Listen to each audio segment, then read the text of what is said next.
Hello everyone and welcome again to the BIZNIZ. I'm your host Nizar Ashraff and today I'm joined by no other than Croydon baby, Croydon's hidden gem. Come on. It's my guy Still Shadey. My broski. What are you saying, bro? I'm good, man. Charging you up. You didn't I'm tell me about charging the you up, little fam. Croydon hidden gem thing. It's been on Instagram recently. It's good. I've seen it.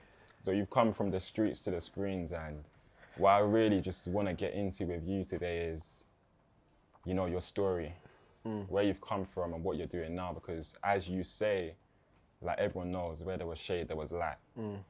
So quickly just take us on a quick journey, like try be a bit concise.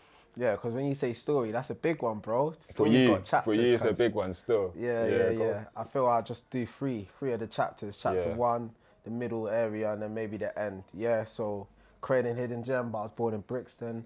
House got burnt down at age 3, moved to Croydon. That's where I spent most of my adolescent years.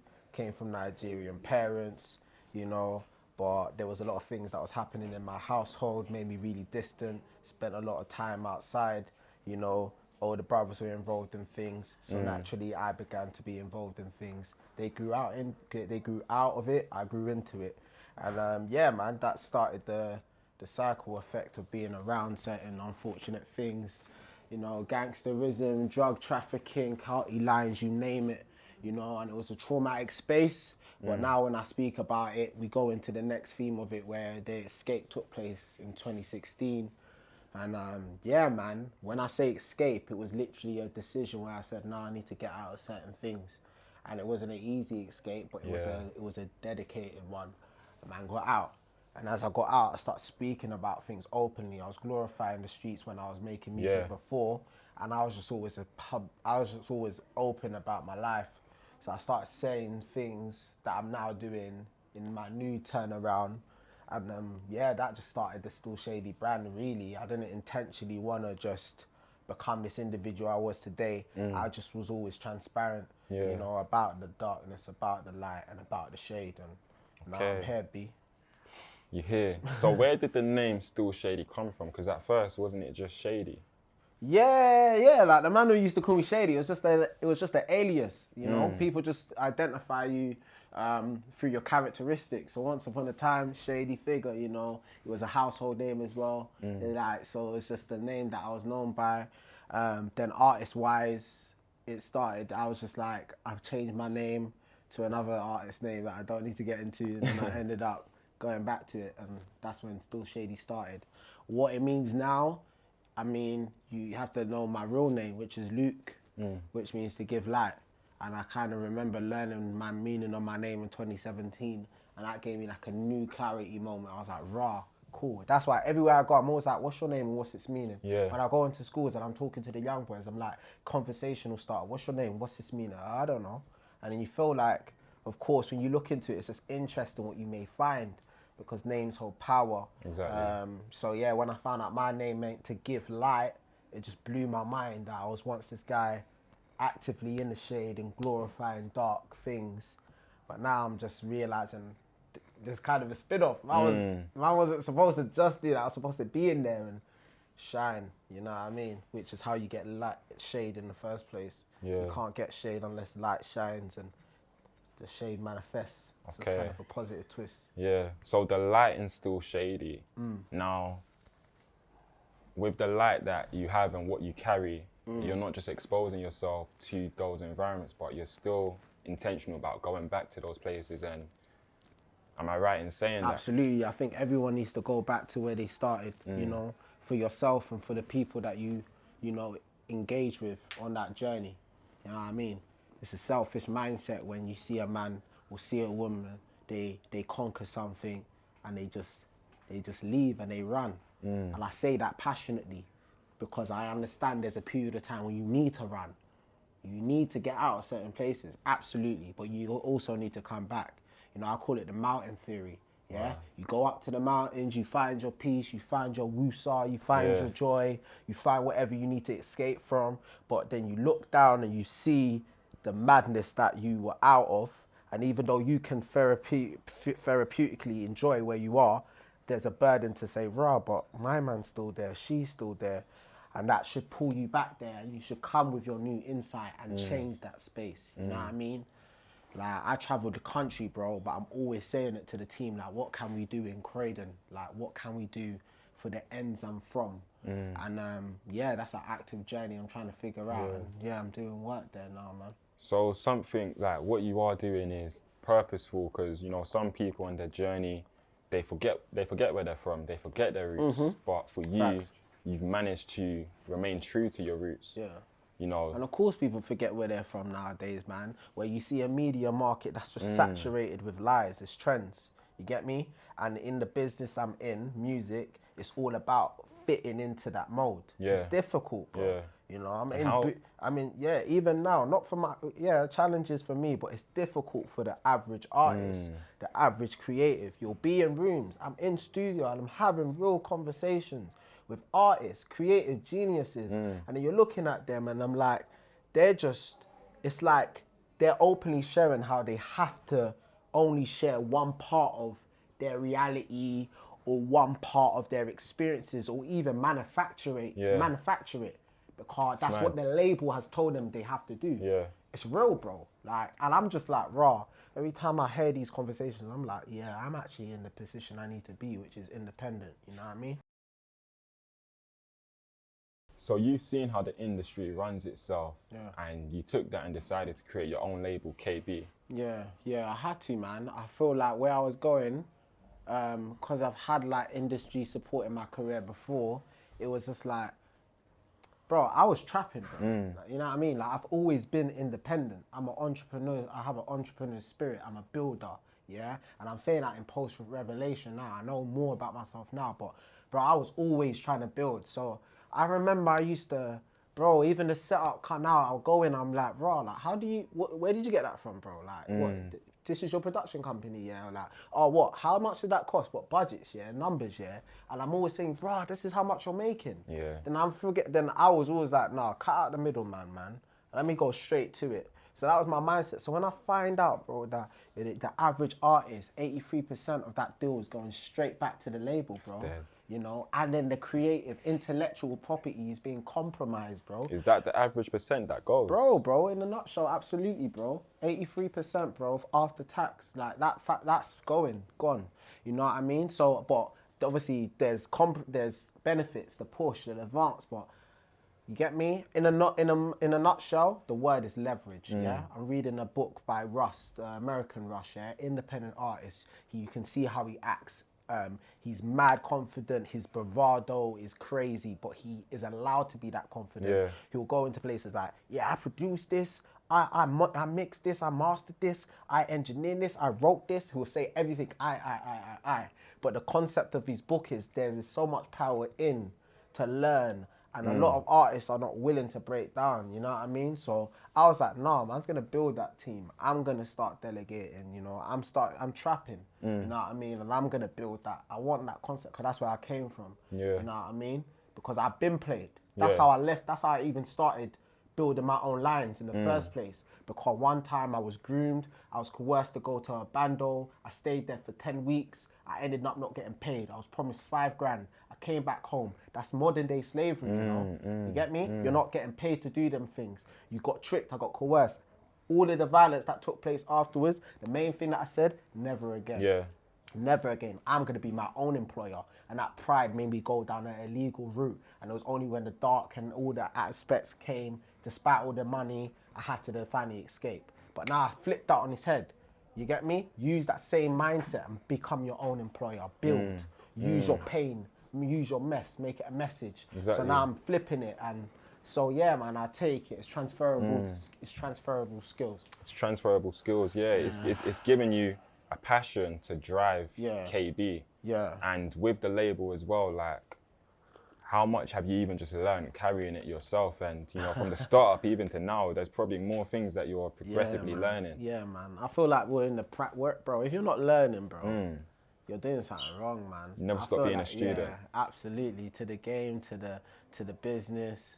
So, like, yeah, actively trying to grow my knowledge and be around people that challenge me, stretch me, and But yeah, it's a journey, bro. It's a journey for real. But yeah, actively learning even how to be a better artist and not just a business. Yeah. And like, I feel like 2021, even with the lockdown that we just came out of, that was a lot of time to really refine. Now, when I sit here talking to you, my bro, I feel like I finally know absolutely what I stand for, who I am, what I'm made to do, and no one can take that from me.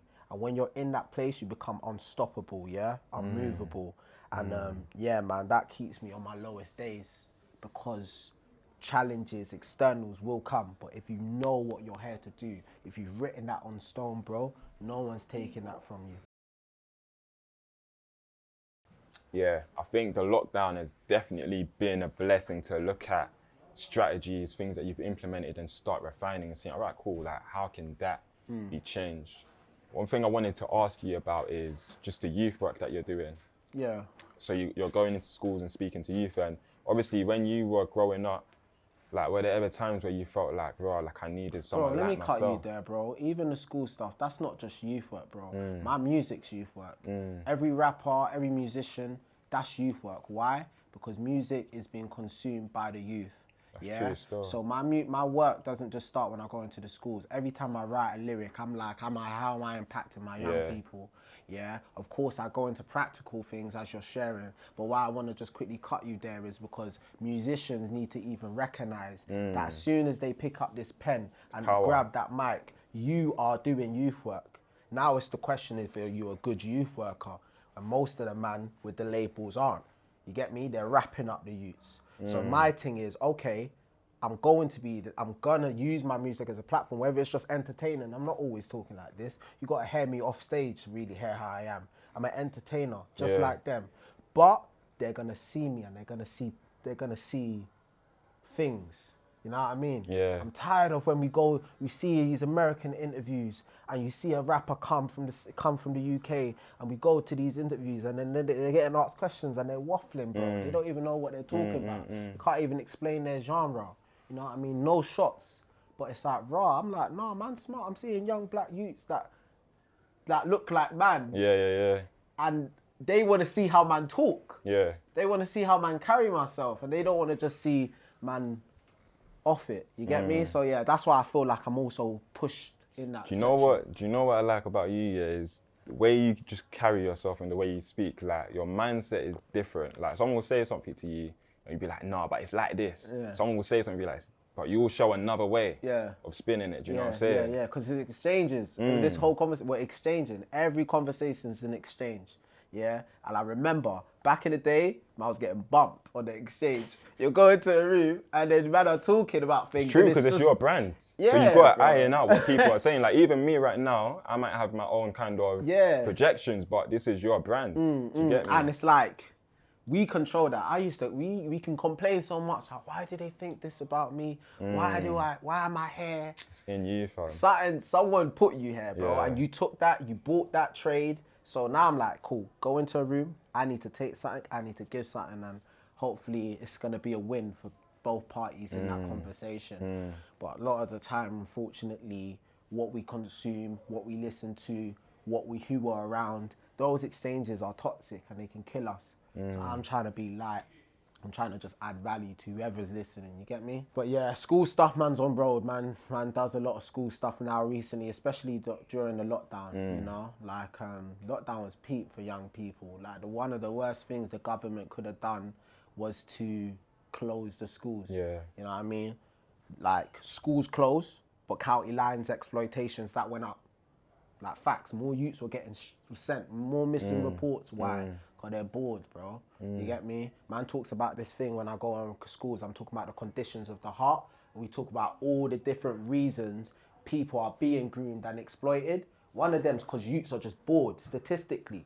Man are not doing nothing. So then it's easy for someone to be like, yo, let me give you something to do. So we talk about all of those things as well. And it's interesting, man, to see how young people are not aware that. So shout out St. Giles, that's a charity that I work with. Yeah, like we partner together and I just do a lot of work by showing them about criminal exploitation, county lines, how I got involved and how so many young people are being involved in it, you know what I mean? Because they're not spending time chasing their dreams and they're now gonna be groomed to work for someone else's, and Yeah. that one's gonna destroy them. Yeah. To be real. It's big, man, and I think I'm just gonna go back to the music because, you know, you doing all of this is empowering. You're leaving a trail. This is long, what, you know what I'm saying? This is what It's worth it, Still Shadey is known for. Yeah. But just as you corrected me about, you know, your music, Yeah. that is youth work. Yeah. And I want to get to this because your music is more time transparent life experiences Facts, yeah. embedded in your music, and that in itself is speaking to people. You're speaking life to people through your music. So I wanted to just touch on like some of your success recently. You know, you released Heaven, Yeah. I think last year, Yeah. and you've got over 200,000 streams on that. Yeah, active, still growing. Over.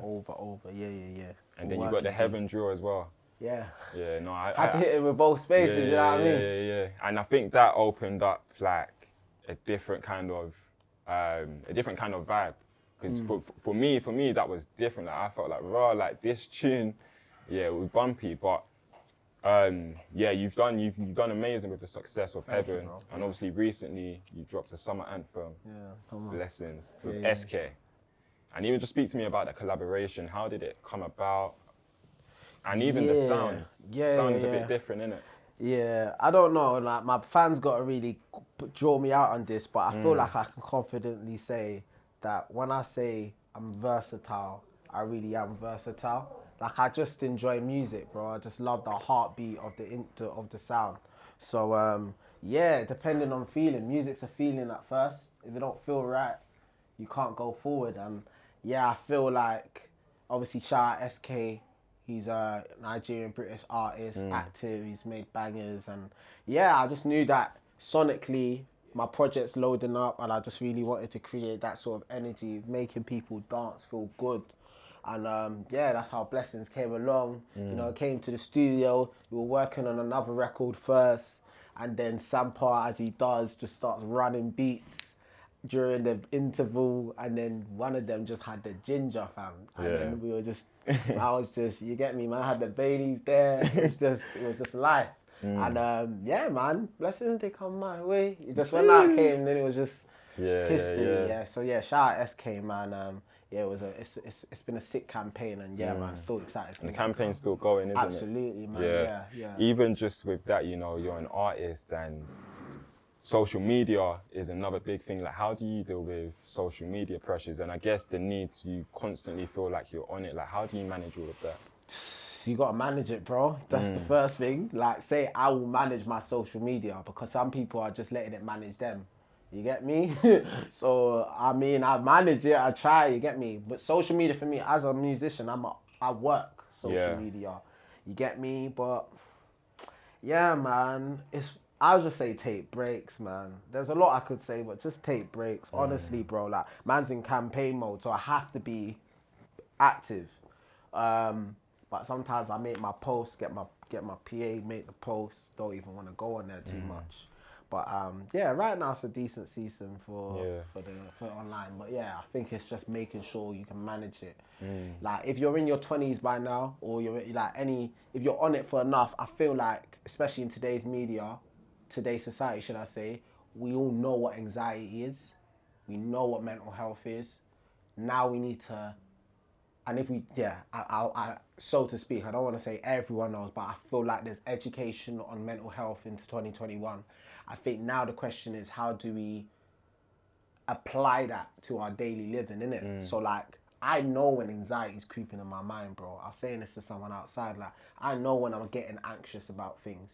That's when you react. So if I know that feeling's happening, I need to step back from things like social media, touch base with the family, the team. Yeah, that's why. Just take a break, man. But yeah, it's an active journey, bro. It's not all easy, cause I'll tell you that for free, bro. It's not all easy. Even just in your process in, you know, being an artist and continuing to, I guess, you know, beat the odds and break boundaries and limitations that you may have imposed on yourself, what kind of advice would you give just to anyone that's in a position like you when you were starting up and wanted to really just push, you know, your passion, your music? I can answer that one definitely every day. The word on my heart is objectives. Just set objectives. Say what you want to do, you know, by the end of the month, by the end of the year. Yeah? Build a team. just need a team. I shout about this on my gram all the time. Like, just have people there and don't go far. Try to look for them. Look closely. Look for your confidants. Who's around you? You know, who's always there supporting you. Just shouting your praises. That might be one of your fans or supporters. Just do what you gotta do and be consistent. Just don't flip and stop, bro. That's big still. And even you just saying be consistent. Don't stop. What we've seen from you this year is consistency. Yeah. This year, bro, I've been non-stop 3 years, bro. Non-stop 3 years. No, it's true. Like when I actually deep it's been non-stop to the point where I'm thinking about some of your releases. I'm like, what year was that attached to? Do you know what I'm saying? Because it all genuinely feels like it's just been. Do you know what I'm saying? But you released a music video with Condo 7. Yeah. Shout out this year. Condo, yeah. You've literally just been on the go. So in terms of what's coming from you, what is there to expect for the following of this year? The project, man, that's what all roads are going to. This project, to this piece of art that I'm just going back and forth and making sure it's ready. But bro, even the way I feel today, bro, I called Sampa, like I said, fam, I wanna do something crazy, you get me? Because I feel like I need to release it, dog. Let me tell you that for free now. I feel like I need to give it out because albums, projects, those are